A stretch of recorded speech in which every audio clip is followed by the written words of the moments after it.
Hello everyone, welcome back to my channel. In this video we are going to see how to convert a unified free format into a proper zone decimal. So this format is called a unified free format. It can have a dot, plus or minus, it can have a space, it can have a comma, it can have a dollar symbol, it can have any other value, any other fixed point insertion, editor numeric value. We are going to convert an editor numeric value into a proper number. Okay, 65 comma 1000.00 we are going to convert as a zone decimal. Okay, 65,000,00. Remember, dot is an implied decimal. Okay, when data is stored in files or databases. Okay, so conversion of this UFF to ZD is very easy. So you have to note down the starting portion and length as usual. You can convert this in either INREC or OUTREC. So starting portion is 50 and length is 10 bytes. Okay, you have to take all the 10 bytes. Okay, and you can convert to a 8 byte number or a 9 bytes number because 10 bytes is more. Okay, you can convert to a 8 or 9 byte ZD.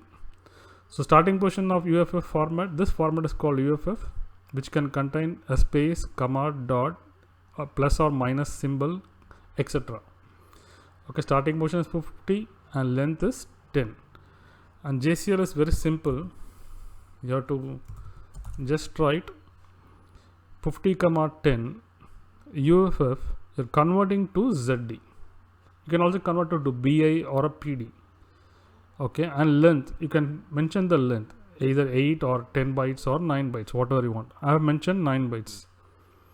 Okay, I'm going to submit this JCL. Max is 0. So this is the output file. Let's see the output file. So this is the input file and this is the output file. You can see here it has a leading 0, comma is removed, space is removed, dollar is removed, dot is removed. So it was, in the earlier case, it was $65 comma 1000,000.00. Okay, let me show the other file. I'm going to copy paste this. Value has changed. I copied the data here in this notepad. 65 comma 000.00 with the dollar symbol has been converted as 00650000. Remember, dot is implied. Okay, dot is not stored. Dot is not a numeric field. Similarly, 1000.60 has been converted as 000,060. All space, dollar, dot, comma have been removed. This is how we have to convert a unified free format to a zone decimal. Why do you want to convert to a zone decimal? Because you can do calculations. You can do addition, subtraction, multiplication or division. Hope you understood how to convert UFF to ZD. It's very simple. You have to just give UFF 2 equal to ZD and whatever length you want. Thanks for watching this video.